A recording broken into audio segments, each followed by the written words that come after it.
everyone.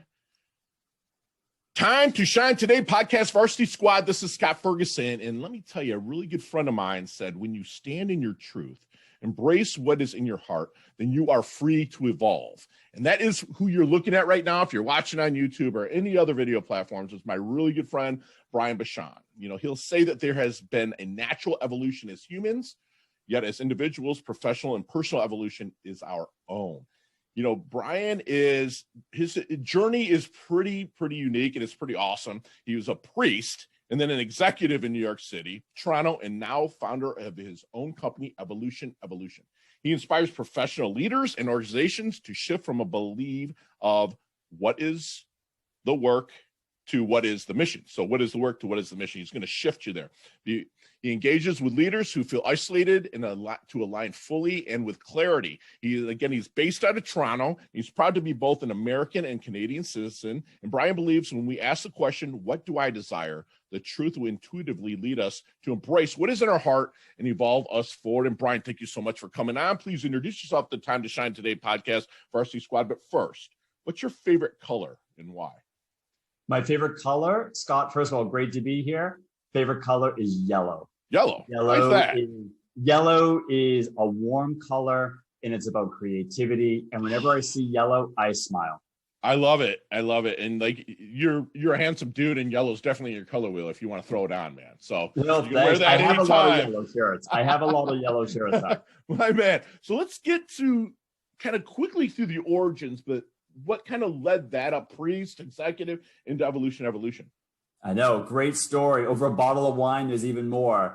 So, you know, after university, I always had a desire of service. Had always been kind of a spiritual person and just felt called that at that time, being Catholic, the only way I felt I could live that out was kind of becoming clergy. And it was beautiful. I have to say I was a happy priest and I was really good at what I did. 4 years in a parish, and then 4 years, I was selected by the Cardinal to be his private secretary, which would be like his chief of staff. So When he went to the Vatican to meet the Pope, I was there. When he went to the White House, I was there. And it was amazing. But that question of what I desire is something that I wanted to be truly authentic to who I was. I wanted to be able to love another person. I wanted to be free and stand in my truth as a gay man, to be free.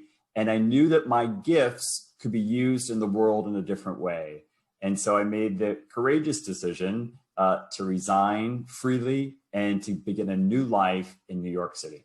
I love that stand-up.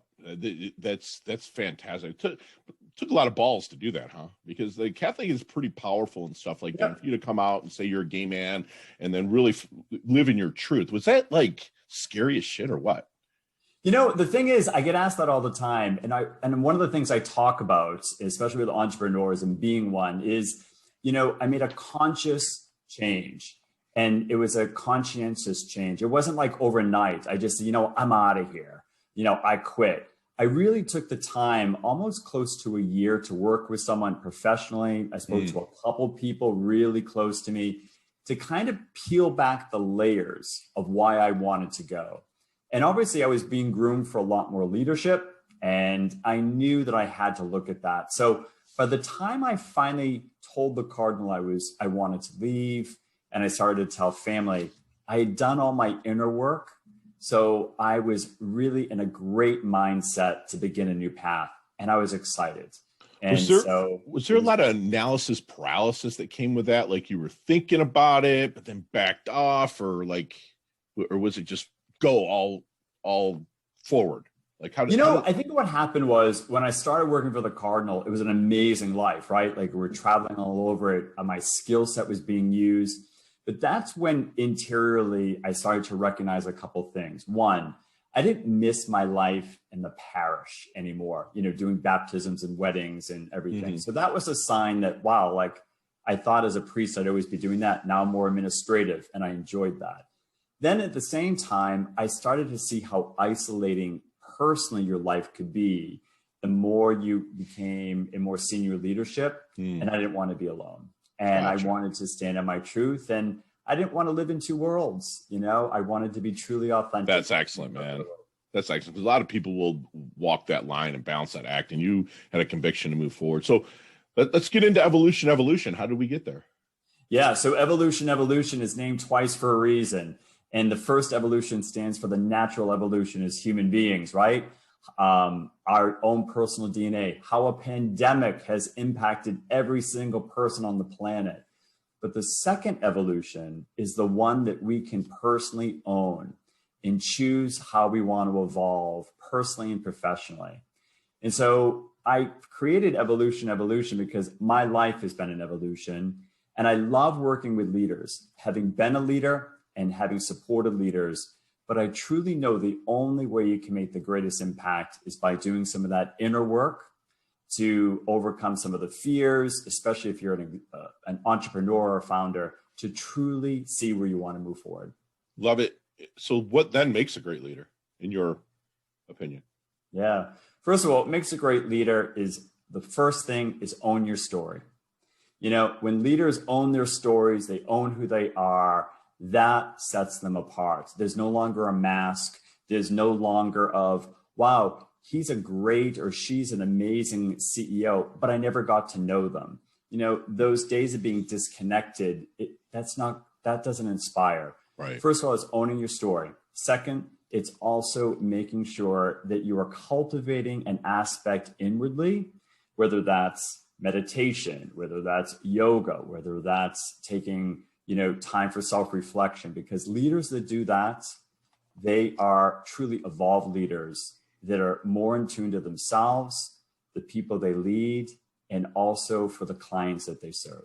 Love it. That's amazing. So do you work with like one-to-ones a lot, or what's your story with who you work with?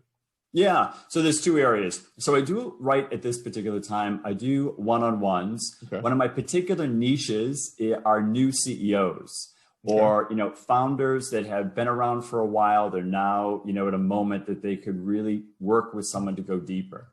And I love that mentoring in that world with them. And, and what's great about that is, I'm agnostic in terms of, what area, whether it's an asset management, pharmaceutical company, or a not-for-profit. But for leaders that want to say, I really believe I have a mission to make this company or organization the best and impact the people around me. And they have a new mindset that they want to bring a sense of presence. They want to bring a sense of mindfulness. They want to bring a sense of clarity to where they're at. Those are the leaders I work with. And that brings me so much joy. And I'm in the midst right now of developing programs to work in workshops and groups with leaders as well through some retreats. That's awesome. I love that. That's awesome. So if you're in the discovery period, one of these leaders, what is some of your secret sauce over at Evolution, if you don't mind sharing, that maybe helps them find their blind spots? Yeah, absolutely. So one of the things I'll share is there was this one CEO, she hired me, and she was a CEO of $1 billion publicly traded company.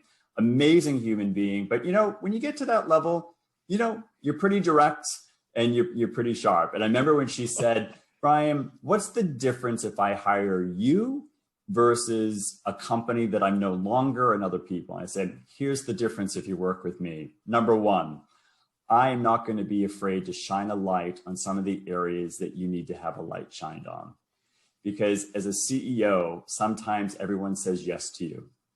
And, you need someone that can really help navigate that. Number two, I'm a firm believer that who you are personally is deeply integrated into who you are professionally. Sure. And we have to make sure that's aligned. One of the biggest things I do with every single person that makes a difference, it's the number one feedback I get, is I begin every single session with all my clients with a breathing technique. I actually teach them a breathing technique that does two things. Scientifically, it shows how it reduces anxiety, helps bring them focus, helps them be more attentive. And these are techniques they can bring back into their life. Love it. And that has been so powerful because the sessions go totally different. Love it.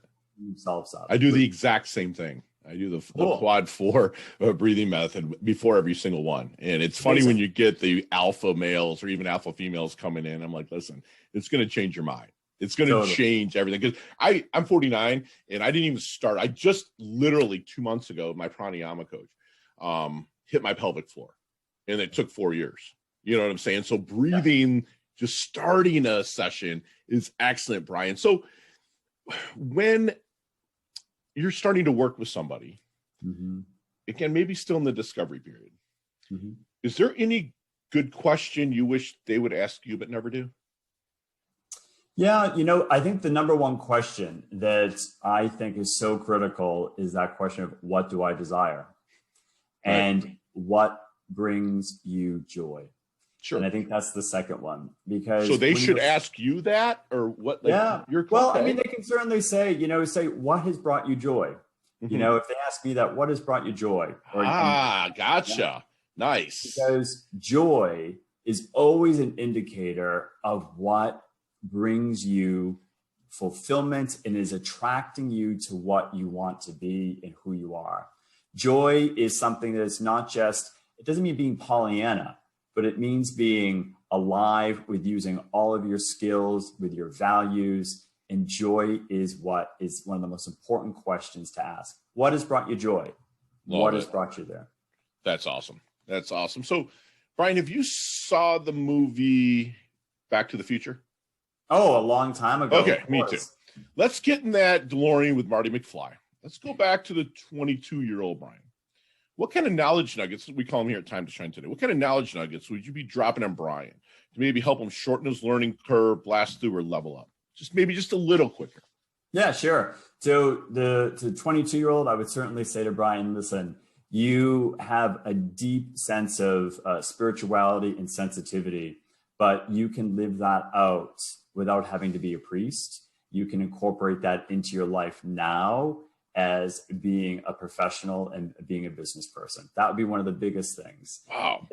I think at that time, at the 22-year-old, I just thought, well, if you were spiritual, you were inclined to meditation, you just had to go in a religious life. And that's not necessarily the case.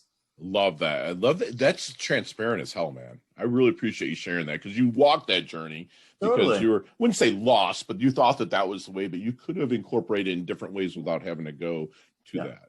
And I'm grateful I did. How many years were you in clergy?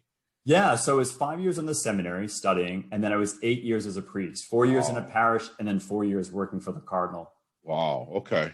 Yeah, that's almost probably 25% of your life-ish. Yeah, I left. I was ordained when I was 27. Okay. And then 8 years after that, left and went to New York and, started a whole new chapter. Wow. Excellent, man. Yeah. Excellent. So what do you think people misunderstand about you the most?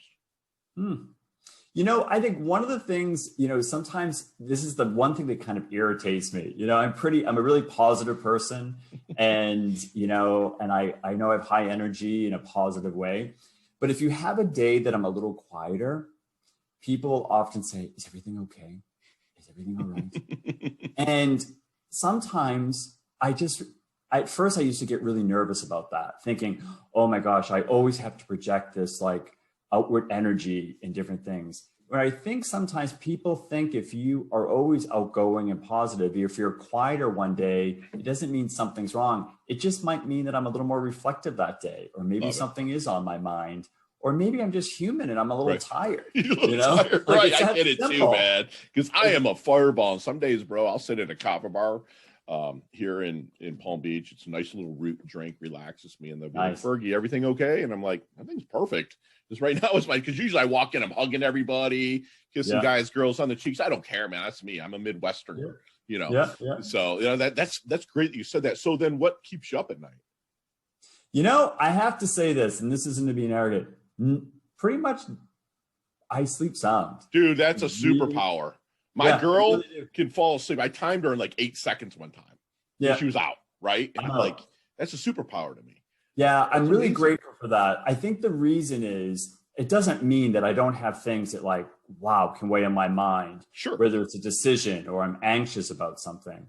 But if it's really gnawing at me, I won't be able to sleep. So I need to process that. I need to talk to someone or I need to be there. So I actually will sleep sound. I may wake up earlier, but I won't have a restless night because I'm actually processing or speaking to someone and doing that. And that's been something I started really ever since I was very young.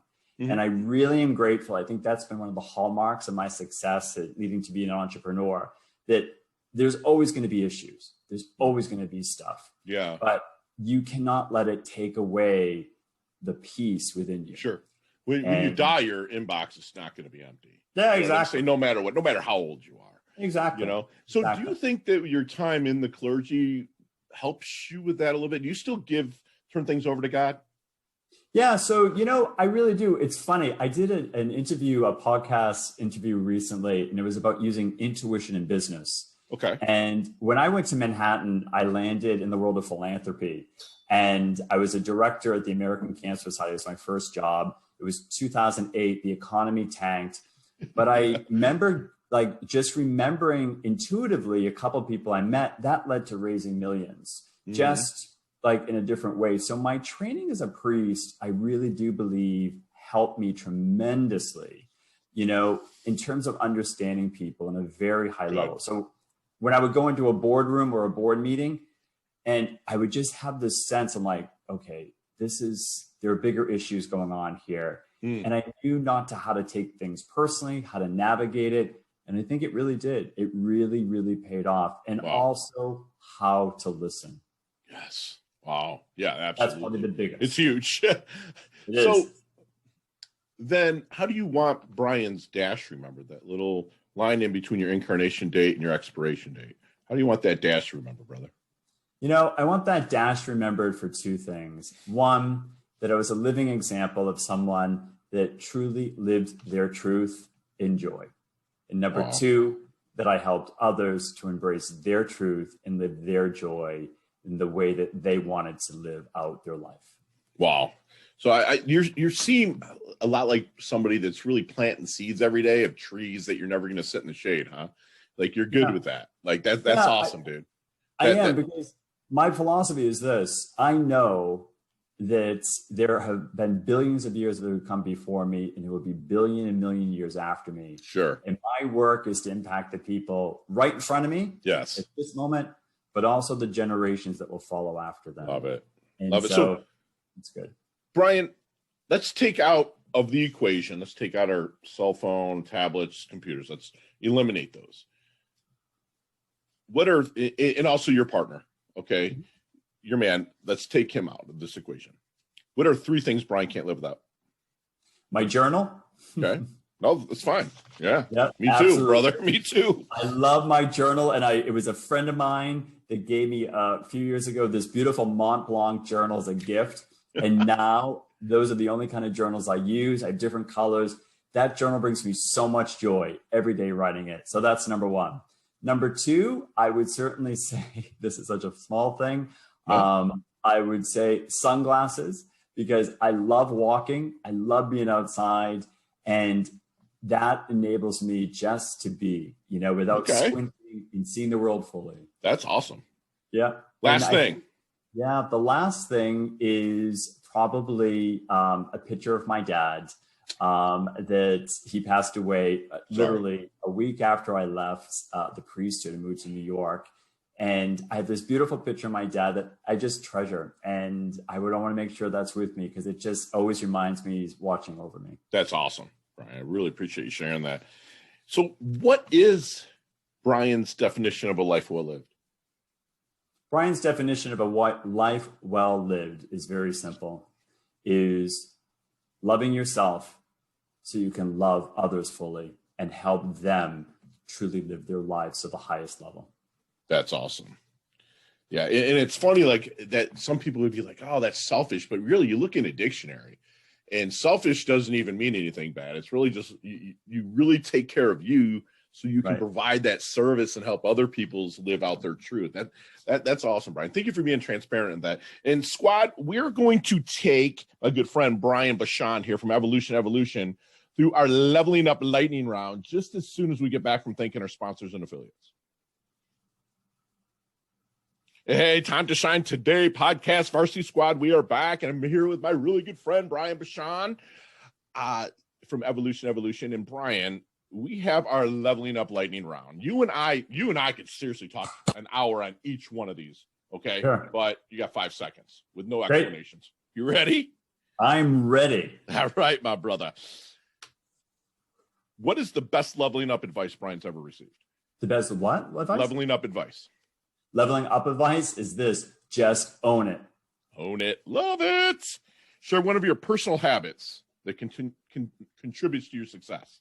Yeah. Every day I have a meditation practice every single morning, which is breathing and, meditating, journaling. Absolutely the biggest habit.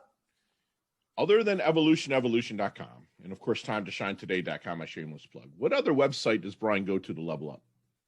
It's there's someone I follow. It's called Just Ask a Share. Share Jones on LinkedIn. Love it. Amazing. Yes.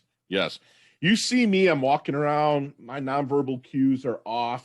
Fergie doesn't look right. He's in his doldrums. What book are you handing me? You know what book I would give you? It would be The Monk Who Sold His Ferrari. Yes, Robin Sharma, baby. He's coming on the show. I can't wait. Oh, that's amazing. Yeah. What's your most commonly used emoji? The most overused emoji you said? What's your most commonly used emoji? I would certainly say the smiley face. All right, my man. Chess or checkers? Checkers. Oh, me too, brother. King me. I'll take it. It's easier. Now, don't lie to me on this one, brother, okay? Yeah. If you could stay one age physically for the rest of your life, keep all the knowledge you've gained, and continue to garner knowledge and wisdom, what age physically would you stay for the rest of your life? What age I would say? Yes. I would say probably 40. Okay. May I ask your age? I'm 49. Oh, we're the same age. Yeah, we're the same age. Wow, okay. Interesting. You don't look that. Okay, very cool. Okay, Scott, I can't hear you now. Oh, can you hear me? There you are. Now you're back. Gotcha. Now you're back. Gotcha. Okay, favorite charity and or organization you like to give your time or money to? Absolutely. I'm the chair of the board of Access Employment. It's the only organization I would ever consider doing that to. Let's expand on it. What is Access Employment? Access Employment is an organization that helps newcomers and immigrants here in Toronto find employment. And we work with all the major companies and organizations in Canada. Beautiful. Last question. You can expand on this one as well. But what's the best decade of music? 60s, 70s, 80s, or 90s? I would say the 80s. Yes. Dude, we're the same age. Did you graduate like 1990, 89 or 90? Yeah. So it's like 90. Me too. Big hair, don't care. You had rap. You had the Irish Invasion with U2. You had the Crew, Motley Crue. You had the Cure. You had everything in the 80s, right? Cure. I used to love that. That was like the rap music. I loved it. I love it. So, Brian, how can we find you, brother? Absolutely. There's two ways. You can go through my website, Evolution, which is going through an evolution right now and all being updated and changed. But you can email me there at brian@evolution.com. Okay. Also, I'm super active on LinkedIn. Send me a message, say that you heard me on the podcast here, and you are welcome to connect, and I will connect back.